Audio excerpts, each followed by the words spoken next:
Hello friends, आप सबका स्वागत है आपके अपने यूट्यूब चैनल फार्मा एमसीक्यू में। तो देखिए आज की वीडियो में क्या लेके आई मैं आप लोगों के लिए 50 क्वेश्चंस का मॉडल पेपर है ये। ओके, तो सिपोई फार्मासिस्ट का आप लोगों का एग्जाम है। तो बहुत से बच्चों के कमेंट्स आते हैं मैम सिपोई फार्मासिस्ट के लिए एमसीक्यू सीरीज लाइए। ओके, तो देखिए अभी जो है मैंने चैनल पर जो है 4000 प्लस एमसीक्यूज की सीरीज चला रखी है ना।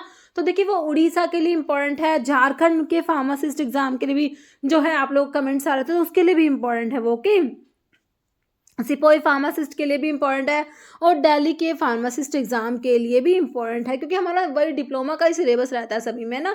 तो देखिए आप उस सीरीज को फॉलो कीजिए। अभी जो है 50 क्वेश्चन, देखिए उस सीरीज में हम लोग जो है टॉपिक वाइज क्वेश्चन देख रहे हैं। अभी इसमें जो है मैंने मिक्स क्वेश्चन इंक्लूड करे हैं। ओके, तो जिससे अभी जो है 50 क्वेश्चन है इसमें, तो आप लोग जो है अपने आप को एनालाइज भी कर सकते हैं 50 में से आपके कितने क्वेश्चंस ठीक होते हैं। कमेंट करके जरूर बताना। ओके, तो देखिए स्टार्ट करते हैं। और स्टार्ट करने से पहले अगर आप लोग चैनल पे नए हैं, आपने चैनल सब्सक्राइब नहीं किया है, चैनल को प्लीज सब्सक्राइब कीजिएगा। वीडियो को लाइक करना, शेयर करना, कमेंट करना, बेल आइकन को प्रेस करना, ताकि जो आने वाले वीडियोस होते हैं उनके नोटिफिकेशंस आप लोगों को मिल सके। ओके, और जो है फार्मा एमसीक्यू को आप इंस्टाग्राम पे भी फॉलो कर सकते हैं, फेसबुक पेज भी अभी फार्मा एमसीक्यू का है उसको भी आप लाइक कर सकते हैं। ओके, और टेलीग्राम चैनल पे भी जो है आप मुझे फॉलो कर सकते हैं। ये सारे जो लिंक है आपको वीडियो के डिस्क्रिप्शन बॉक्स में मिल जाएंगे। ओके, और जो मेरी वेबसाइट है pharmamcq.in, तो उस पर भी आप विजिट कर सकते हैं। ओके, देखिए हमारा क्वेश्चन है HMG कोई रिडक्टेज इनहिबिटर। देखिए HMG जो कोई रिडक्टेज इनहिबिटर्स जो होते हैं ना, उसमें हमारे अभी देखिए ऑप्शन देखिए anti hypertensive, diuretic, anti anginal, anti hyperlipidemic. तो इसका आंसर आप लोग देखिए क्या होगा। ओके, देखिए इसमें जो है हमारे स्टैटिन्स आते हैं, जैसे सिम्वास्टैटिन हो गया,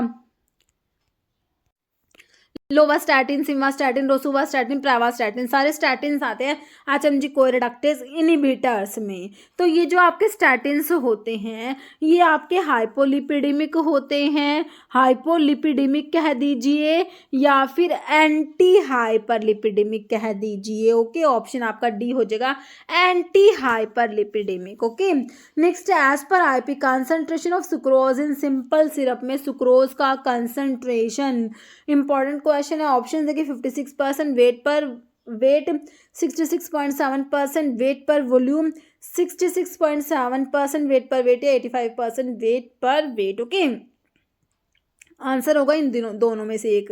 66.7% होगा वेट पर वेट है, वेट पर वॉल्यूम क्या सोचा आप लोगों ने, वेट पर वेट, बिल्कुल सही सोचा, ऑप्शन सी राइट हो जाएगा। Next, first order half life is equal to, first order, ठीक है, हाफ लाइफ जो होता है टी हाफ किसके इक्वल होता है, 1/k, k 0.693/k, 2k + 1। This is option C 0.693/k होता है। ओके, नेक्स्ट है direction to pharmacist for the preparing the prescription. तो प्रिस्क्रिप्शन के 4 पार्ट, सुपरस्क्रिप्शन जिसमें RX आता है, जिसका मतलब टेक दो यू टेक होता है, इंस्क्रिप्शन में इंग्रेडिएंट्स आते हैं, उसके बाद subscription direction to the pharmacist होता है, signature direction to the patient होता है। आपसे डायरेक्शन टू फार्मासिस्ट पूछा है, सब्सक्रिप्शन ऑप्शन बी हो जाएगा right. Okay, next, which of the following drug must be sold by retail only after producing A prescription by registered medical practitioner. Okay, तो pharmacist का exam हो और jurisprudence से question ना बने ऐसा तो हो नहीं सकता, और जूरिस्प्रूडेंस से क्वेश्चन बने और शेड्यूल से क्वेश्चन ना आए ये भी नहीं हो सकता। तो शेड्यूल से क्वेश्चन तो बनते ही बनते हैं, 2 से 3 क्वेश्चन शेड्यूल्स के ऊपर आते हैं। शेड्यूल्स का मैंने एक वीडियो बनाया था अभी। ओके, तो आप वो वीडियो देखना, उससे आपके सारे शेड्यूल्स बहुत ही अच्छे से ट्रिक के साथ आपको याद कराए हुए। ओके, देखिए तो क्या है question, sold by retail only after producing A prescription. तो आपकी वही है प्रिस्क्रिप्शन ड्रग के लिए शेड्यूल पूछा हुआ है, शेड्यूल HG, X या M। तो H आता है प्रिस्क्रिप्शन ड्रग्स के लिए, आंसर इज ऑप्शन A1 हो जाएगा। G में GMS मेडिकल सुपरविजन वाले ड्रग्स जो होती है ना, मेडिकल सुपरविजन में लेनी होती है, जैसे आपके ओरल हाइपोग्लाइसेमिक्स हो गए है ना, तो ये जो है जो मेडिकल सुपरविजन में लेते हैं वो आपका शेड्यूल जी में आएगा। एक्स में narcotic drugs, psychotropic substance, habit forming drugs आ जाएगी। शेड्यूल एम आपका जीएमपी है ना, जीएमपी शेड्यूल एम में आता है, तो हमारा ऑप्शन 1 राइट हो गया। जैसे grey baby syndrome is caused by chloramphenicol, chlortetracycline, chloroquine. Chloroquine जो एंटी मलेरियल ड्रग है, 4-हाइड्रोक्सीक्विनोलिन डेरिवेटिव होता है क्लोरोक्विन। तो देखिए आपका जो है ग्रे बेबी सिंड्रोम कोज कराता है आपका क्लोरामफेनिकोल, जो आपकी ब्रॉड स्पेक्ट्रम एंटीबायोटिक में आती है। Tetracycline chloramphenicol broad spectrum antibiotic में आती है ना, तो क्लोरामफेनिकोल जो है ब्रॉड स्पेक्ट्रम एंटीबायोटिक होती है, ग्रे बेबी सिंड्रोम कोज करा देती है। Most important most repeated question है। ओके, नेक्स्ट है isosmotic solution of dextrose. Dextrose का कितना परसेंट आइसोस्मोटिक होता है? डेक्सट्रोज का देखिए आपका ऑप्शन देख लीजिए, आंसर करिए आप। 0.9% वेट पर वॉल्यूम जो आपका है, ये तो आपका NaCl आइसो जो है ओस्मोटिक होता है। तो डेक्सट्रोज का 5% wait per volume dextrose iso osmotic होता है। ओके, और NaCl के लिए कहेंगे 0.9% wait per volume NaCl। Okay, next question है हैमर मिल का प्रिंसिपल आप लोगों से पूछ लिया। Hammer mill work on the principle of impact attrition cutting. Cutting तो कटर मिल का होगा, ग्राइंडिंग। हैमर मिल में इम्पैक्ट होता है, डिसइंटीग्रेटर में भी इम्पैक्ट होता है, हैमर मिल में भी इम्पैक्ट होता है, ball mill and fluid energy mill में आपका इम्पैक्ट एंड एट्रिशन होता है, दोनों मिल में। ओके, नेक्स्ट है which one of the size reduction apparatus work based on principle of impact and attrition. बताइए, बॉल मिल, रोलर मिल, हैमर मिल या ओल? तो किसमें? बॉल मिल। और दूसरी कौन सी बताई मैंने आपको? फ्लूइड एनर्जी मिल। ओके, ना therapeutic index of a drug is an indicator of therapeutic index. T क्या बताया मैंने? TILE से याद करना बताया ना। LD50/ED50 होता है median lethal dose by median effective dose का रेशो, है ना। तो ये किसको इंडिकेट करता है? एफिकेसी, सेफ्टी, पोटेंसी, टॉक्सिसिटी किसको इंडिकेट करता है? ड्रग की सेफ्टी को इंडिकेट करता है। बहुत बार रिपीट हुआ क्वेश्चन, बहुत इंपॉर्टेंट है। जैसे लॉन्ग एक्टिंग इंसुलिन की प्रेपरेशंस के बारे में तो क्या ही कहे, ये तो कितनी इंपॉर्टेंट है। इंसुलिन की प्रेपरेशंस बहुत इंपॉर्टेंट है ना। लॉन्ग एक्टिंग पूछिए आपसे, लिस्प्रो, एस्पार्ट, ग्लोलिसाइन, तो आपकी अल्ट्रा शॉर्ट एक्टिंग है या फिर रैपिड एक्टिंग भी इन्हें कह सकते हैं, है ना। तो आपकी लॉन्ग एक्टिंग में ग्लार्गिन, डिग्लूडैक, डैटिमर, प्रोटामिन, जिंक, इंसुलिन ये सब आते हैं। ऑप्शन डी हो जाएगा right. Which of the following drug is used in case of paracetamol की पॉइजनिंग में? पैरासीटामोल का हिपैटोटॉक्सिक मेटाबोलाइट का नाम बताओ पहले तो, कौन सा होता है? N-acetyl parabenzoquinone imine is the hepatotoxic metabolite of paracetamol। और इसके लिए आपसे पूछा है which drug is used in paracetamol के पॉइजनिंग में, मतलब एंटीडोट आप लोगों से पूछा है। Digitoxin, butadine, acetylcysteine, mefenamic acid, acetylcysteine हो जाएगा। ओके, एंटीडोट जो है पैरासीटामोल के पॉइजनिंग में option C. Next antidote of organophosphate. Organophosphates की पॉइजनिंग में एंटीडोट बताना है। डाइमरकैप्रोल, एट्रोपिन सल्फेट, साइनाइड या पेनिसिलामिन। तो आपका जो है डाइमरकैप्रोल को BAL ब्रिटिश एंटीलेविसाइड भी जिसे कहा जाता है, मरकरी की पॉइजनिंग में यूज करते हैं। ऑर्गेनोफॉस्फेट्स की पॉइजनिंग में आपका एट्रोपिन आ जाएगा। Okay, atropine sulphate. Okay, next है which one of the following drug is anti metabolite. Anti metabolite कौन सा है? तो एंटी कैंसर ड्रग का क्लासिफिकेशन याद कीजिए, उसमें आपका एंटी मेटाबोलाइट आता है जिसमें मिथोट्रिक्सेट, पोल्यूटामाइड है, प्रोकार्बाजिन, विनब्लास्टिन। तो मिथोट्रिक्सेट जो होता है फोलेट एंटागनिस्ट में आता है। एंटी मेटाबोलाइट में आपके folate antagonist, purine antagonist, pyrimidine antagonist आते हैं ना, तो फोलेट एंटागनिस्ट में आपका मिथोट्रिक्सेट आता है। ओके, डाइहाइड्रोफोलेट रिडक्टेज इनहिबिटर होता है आपका methotrexate. Okay, option A right हो जाएगा। नेक्स्ट क्वेश्चन है surgical dressings are sterilised by. Surgical dressings के स्टरलाइजेशन के लिए क्या यूज करेंगे? Dry heat sterilisation, gases sterilisation, radiation sterilisation, moist heat sterilisation. Surgical dressings के लिए मोस्ट हीट स्टरलाइजेशन यूज किया जाएगा। ओके, जिसमें सर्जिकल ड्रेसिंग्स के लिए जो आपके मोस्ट स्टरलाइजेशन में ऑटोक्लेव यूज होते हैं ना। Next which of the following is microsomal enzyme inducer. Enzyme inducer आप लोगों ने बताना है। Phenobarbitone, tolbutamide, indomethacin, clofibrate. Phenobarbitone is enzyme inducer, option A हो जाएगा। नेक्स्ट है डायूरेटिक क्या कराएंगे? वॉमिटिंग कोज कराएंगे, cause water retention, increase outflow of urine या डिक्रीज आउटफ्लो ऑफ यूरिन। तो क्या कराएंगे? डायूरेसिस कराएंगे, मतलब कि increase the outflow of urine, है ना। नेक्स्ट है volatile oil is separated from crude drug by. Volatile oils जो है इनका सेपरेशन करना है क्रूड ड्रग से, कैसे करोगे? स्टीम डिस्टिलेशन करोगे, distillation under reduced pressure, boiling with solvent and none. तो देखिए स्टीम डिस्टिलेशन किया जाएगा, स्टीम डिस्टिलेशन। ओके, नेक्स्ट है प्रोटोन पंप इनहिबिटर। PPI में आपको पता है ये प्राजोल वाले ड्रग आते हैं, लाइक ओमिप्राजोल, पेंटोप्राजोल, लेंसोप्राजोल, है ना, प्राजोल वाले PPIs होते हैं। कह रहे PPI proton pump inhibitor like omeprazole, lansoprazole contain the following ring में कौन सा रिंग प्रेजेंट है? Okay, pyridine, benzimidazole, benzothiazole, oxindole. तो बेंजोइमिडाजोल रिंग प्रेजेंट होता है इनमें, ऑप्शन बी हो जाएगा। ओके, जैसे sterilisation is removal of, sterilisation का मतलब क्या है? Removal of all micro organisms, all spores, all living micro organisms या ऑल बैक्टीरिया। तो sterilisation is removal of all living micro organisms. Okay, next question है HLB system is use to classify. तो HLB value जो है, जो HLB system है, it is given by Griffin, है ना। ग्रिफिन साइंटिस्ट जो है, इन्होंने इसके बारे में बताया, और इसका फुल फॉर्म होता है हाइड्रोफिलिक। देखिए हाइड्रोफिलिक है, ध्यान से, हाइड्रोफोबिक नहीं तो हाइड्रोफिलिक लिपोफिलिक बैलेंस होता है। Hydrophilic lipophilic balance is HLB, hydrophilic lipophilic balance. तो किसको क्लासीफाई करता है? सर्फेक्टेंट, परफ्यूम, कलर्स या नन? तो सर्फेक्टेंट्स को, ऑप्शन 1 राइट हो जाएगा। Next progesterone is secreted mainly by. तो प्रोजेस्टेरोन जो होता है सिक्रेट होता है कहाँ से? ग्राफिन फॉलिकल से, पैनक्रियास से, posterior pituitary, corpus luteum. Progesterone is secreted mainly by the corpus luteum, option D. Okay, next है level of ट्रांसअमीनेज enzyme increase in. Transaminase enzyme का लेवल इंक्रीज कब होगा? Hepatitis, cholera, tuberculosis, diphtheria. तो hepatitis के case में transaminase enzyme का level increase हो जाता है। बीटा ब्लॉकर को कहाँ यूज नहीं करते? Not used in hypertension, arrhythmia, glaucoma, asthma. देखिए अस्थमा जो है इसमें आप ब्रोंको डायलेटर्स यूज करते हैं, जो ब्रोंकाई को डायलेट करते हैं, तो बीटा के एगोनिस्ट यूज किए जाते हैं, ना कि ब्लॉकर। ओके, जैसे कि आपका साल्ब्यूटामोल जो होता है बीटा 2 एगोनिस्ट यूज किया जाता है, तो बीटा ब्लॉकर्स को यूज नहीं करेंगे। ओके, नेक्स्ट है which one of the following is not use as transdermal patches. तो कौन सी ड्रग है जो ट्रांसडर्मल पैचेस के रूप में नहीं दी जाती? Nicotine, fentanyl, estrogen, theophylline. तो बताइए कौन सी ड्रग है जिसको ट्रांसडर्मल पैचेस के रूप में नहीं दिया जाता? तो थियोफाइलिन नहीं दिया जाता है ना। बाकी निकोटिन, फैंटेनल, एस्ट्रोजन जो है तो वो दिया जाता है। नेक्स्ट है least absorb drug formulation from stomach. से सबसे कम कौन सी एब्जॉर्ब होंगी? ओके, तो देखिए suspensions, solutions, uncoated tablets, coated tablets. तो कॉटेड टैबलेट्स जो होती है ना वो सबसे कम एब्जॉर्ब होंगे ना। नेक्स्ट क्वेश्चन है विच of the following is not answers. कौन सा नहीं है? सिंपल आंसर्स की क्लासिफिकेशन से क्वेश्चन है। पहले तो आंसर्स की फुल फॉर्म पता होनी चाहिए। Non steroidal anti inflammatory drugs, है ना। Aspirin, indomethacin, ibuprofen, ketamine. तो कौन सा आंसर्स में नहीं आता? कीटामिन नहीं आता, है ना, option D. Next which of the following is not use as bulk laxative. Bulk laxative नहीं है। बल्क फोमिंग एजेंट्स जो होते हैं, बल्क लैक्सेटिव जो होते हैं, ब्रांड, मिथाइल सेलुलोज, ये सब गो लैक्ट्यूलोज। तो लैक्ट्यूलोज जो है वो नहीं आएगा ना बल्क लैक्सेटिव में, है ना, ऑप्शन डी हो जाएगा।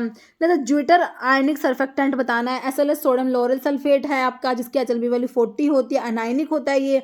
लैसिथिन, बेंजलकोनियम क्लोराइड, मैग्नीशियम स्टीयरेट। तो लैसिथिन हो जाएगा, ऑप्शन बी। नेक्स्ट है NDA जो होता है न्यू ड्रग अप्रूवल, है ना। NDA is submitted at during pre clinical, at phase 1, before phase 2 या आफ्टर फेज 3। देखिए फेज 3 के बाद, आफ्टर फेज 3 जो है NDA सबमिट किया जाता है, ऑप्शन डी हो जाएगा आफ्टर फेज 3। जैसे therapeutic drug monitoring is done for all except. TDM का फुल फॉर्म आता है थेरेप्यूटिक ड्रग मॉनिटरिंग। तो सभी ड्रग्स के लिए करेंगे, एक को छोड़ के। ओरल एंटीकोएगुलेंट्स है, थियोफाइलिन है, लिथियम एंटी डिप्रेसेंट्स ड्रग। तो ओरल एंटीकोएगुलेंट्स को छोड़ के बाकी तीनों के लिए TDM की रिक्वायरमेंट है। ओके, नेक्स्ट है how many pharmacist are required for 50 bedded hospitals. के लिए कितने फार्मासिस्ट चाहिए? 4, 3, 5, 2। बताइए 50 बेडेड हॉस्पिटल्स के लिए 3 फार्मासिस्ट की रिक्वायरमेंट होती है। बहुत इंपॉर्टेंट है, बहुत बार क्वेश्चन बना है, तो आपको सारा पता होना चाहिए। 50 बेडेड हॉस्पिटल्स के लिए 3 फार्मासिस्ट, 100 बेडेड हॉस्पिटल्स के लिए pharmacist required are 5, 200 bedded hospitals के लिए 8 फार्मासिस्ट रिक्वायर्ड, 300 बेडेड हॉस्पिटल्स के लिए 10 फार्मासिस्ट एंड 500 बेडेड हॉस्पिटल्स के लिए 15 फार्मासिस्ट रिक्वायर्ड है। ओके, जैसे one of the following vitamin is synthesise by bacteria in the intestine. Intestine में बैक्टीरिया से सिंथेसाइज होता है कौन सा vitamin? Vitamin A, vitamin K, vitamin D या विटामिन ई? तो विटामिन के होता है ना, vitamin K synthesised by bacteria in the intestine. Okay, vitamin K जो ब्लड की क्लोटिंग में हेल्प करता है ना, क्लोटिंग फैक्टर 2, 7, 9, 10 के एक्टिवेशन के लिए रिक्वायर्ड होता है। विटामिन के की डेफिशिएंसी से डिफेक्टिव ब्लड क्लोटिंग हो जाएगी, हेमरेज हो जाता है। ओके, नेक्स्ट क्वेश्चन है, वो विटामिन का ना बहुत ही मस्त, बहुत ही अच्छे से वीडियो बना के मैंने डाला हुआ विटामिन का, आप वो वीडियो देखना। आप बायोकेमिस्ट्री की प्लेलिस्ट से देख लेना विटामिन का, मतलब उसमें विटामिन के सारे कंसेप्ट मैंने इंक्लूड करे हुए। Okay, next enteric coated tablets are meant for disintegration in stomach, mouth, intestine, none. Enteric coated tablets जो होती है ना ये डिसइंटीग्रेट होती है कहाँ पर? इंटेस्टाइन में, है ना। इंटेस्टाइन में जो है ड्रग जो है अपना मेडिकामेंट रिलीज करती है। तो एंटारिक कोटेड टैबलेट्स जो होती है meant for disintegration in intestine. और एंटारिक पॉलीमर में आपके थैलेट वाले आते हैं, जैसे सेलोज एसिटेट थैलेट, ये एंटारिक पॉलीमर होते हैं। जैसे biological and biotechnological products are included in. तो बायोलॉजिकल प्रोडक्ट्स जो है इसके लिए कौन सा शेड्यूल आता है, शेड्यूल ए में सारी एप्लीकेशंस आ जाएंगे ना, बी में एप्लीकेशन के बाद फीस आएगी, तो बी में फीस आती है, C1 आपका आंसर हो जाएगा। बायोलॉजिकल एंड स्पेशल प्रोडक्ट्स के लिए, बायोलॉजिकल एंड बायोटेक्नोलॉजिकल प्रोडक्ट्स के लिए आपका शेड्यूल आता है, schedule C1। Answer is option C. Acts में वही narcotic drugs, psychotropic substance, habit forming drugs. जैसे which is the largest size of capsule का लार्जेस्ट साइज, स्मॉलेस्ट साइज कौन सा होता है, पहले तो ये बताइए। स्मॉलेस्ट होता है, स्मॉलेस्ट के एस से हमने 5 याद किया, स्मॉलेस्ट इज़ 5, तो लार्जेस्ट हमारा 000 वाला होता है, 000 इज़ लार्जेस्ट एंड 5 जो है this is smallest. Okay, next है टू स्ट्रक्चरली डिफरेंट ड्रग, दो ड्रग उनके स्ट्रक्चर डिफरेंट है, provide same clinical response provide करें अंडर सेम एक्सपेरिमेंटल कंडीशंस में, उन्हें क्या कहेंगे, केमिकली इक्विवेलेंट, बायोलॉजिकली, थेरेप्यूटिकली या क्लिनिकली इक्विवेलेंट। तो इन्हें कहेंगे हम थेरेप्यूटिकली इक्विवेलेंट कहेंगे। Okay, option 3। नेक्स्ट है प्रिस्क्रिप्शन क्या है, written order from a registered medical practitioner, dietary chart है पेशेंट्स का, डायग्नोसिस रिपोर्ट है पेशेंट्स की, डिस्क्रिप्शन ऑफ पेशेंट सिम्टम। तो written order form of RMP registered medical practitioner. Next है पल्विस का मतलब बताइए, लैटिन टर्म के ऊपर क्वेश्चन है, drop, syrup, tablet, powder. Pulvis मतलब पाउडर, चरटा भी पाउडर होता है ना। Next Karl Fischer titration is commonly use for determination of water, nitrogen, magnesium containing compound है, प्रोटीन। तो कार्ल फिशर टाइट्रेशन यूज करते हैं किसके डिटर्मिनेशन के लिए, वाटर के डिटर्मिनेशन के लिए यूज किया जाता है, ऑप्शन ए हो जाएगा। ओके, नेक्स्ट है डस्टिंग पाउडर के स्टेरिलाइजेशन के लिए। तो पाउडर्स के लिए मैंने आपको क्या बता रखा है, moist heat, heating with bactericide, dry heat या रेडिएशन। तो ड्राई हीट स्टेरिलाइजेशन यूज करेंगे पाउडर्स के लिए ना, तो डस्टिंग पाउडर्स के लिए, ऑयल्स के लिए ड्राई हीट यूज किया जाता है। ओके, ऑप्शन सी हो जाएगा। Next non parenteral type of glass consist of which of the following. तो टाइप 1, टाइप 2, टाइप 3, टाइप 4 है ना। Type 1 highly resistant borosilicate glass, highly resistant borosilicate glass. Type 2 treated soda lime glass, type 3 soda lime glass, और type 4 general purpose soda lime glass. This is NP glass, non parenteral glass, type 4। Okay, तो type 4 को NP glass, non parenteral glass भी कहते हैं, है ना। तो ये पेरेंटल्स का यूज नहीं किया जाता, ऑप्शन डी राइट हो जाएगा। जैसे which of the following doses में suitable to get 100% bioavailability के लिए। तो देखिए आपकी जो IV रूट से ड्रग देते हैं तो ड्रग की बायो अवेलेबिलिटी 100% होती है, डायरेक्टली ड्रग ब्लड में जाती है, इसमें सिस्टमिक सर्कुलेशन में डायरेक्टली जाती है। बायो अवेलेबिलिटी सिर्फ IV रूट से ड्रग दोगे तो 100% होती है, और किसी भी रूट से ड्रग की बायो अवेलेबिलिटी 100% नहीं होती। टैबलेट, कैप्सूल नहीं, ट्रांसडर्मल पैचेस नहीं, IV injection, option C. Okay, next है पेरेंटल एंटीकोएगुलेंट बताइए, penicillin, phenindione, warfarin, heparin. Heparin is parenteral. Okay, option D हो जाएगा। नेक्स्ट है कॉजेटिव ऑर्गेनिज्म ऑफ ट्यूबरकुलोसिस का कॉजेटिव ऑर्गेनिज्म है माइकोबैक्टीरियम। ऑप्शन देख लीजिए आप लोग, है ना, तो माइकोबैक्टीरियम ट्यूबरकुलोसिस हो जाएगा, ऑप्शन ए। नेक्स्ट है Latin term pulvis conspersus, conspersus is designated to. Pulvis का मतलब तो पाउडर बताया था, तो पोल्टाइस तो कैटाप्लाज्मा होता है पोल्टाइस के लिए ना, पाउडर है तो पाउडर पल्विस भी होता है, लेकिन पल्विस कॉन्स्परस लिखा है हमसे, आगे एक और है इसके लिए और बताना आपको। ऑइंटमेंट अनग्वेंटम होता है इसके लिए, तो बचा क्या, डस्टिंग पाउडर हो जाएगा आपका आंसर, ऑप्शन जो है डी। ओके, ऑप्शन जो है D, dusting powder pulvis conspersus. Next direction to pharmacist for the preparing the prescription, तो ये दोबारा से आ गया है ना, सब्सक्रिप्शन हम लोगों ने देखा था, ऑप्शन बी। ओके, नेक्स्ट है which is not the biological source of cinchona. Cinchona कहाँ पर पड़ा, क्विनोलिन एल्कलॉइड्स, इसमें क्विनीन क्विनिडीन प्रेजेंट होते हैं, सिनकोनिडीन प्रेजेंट होते हैं।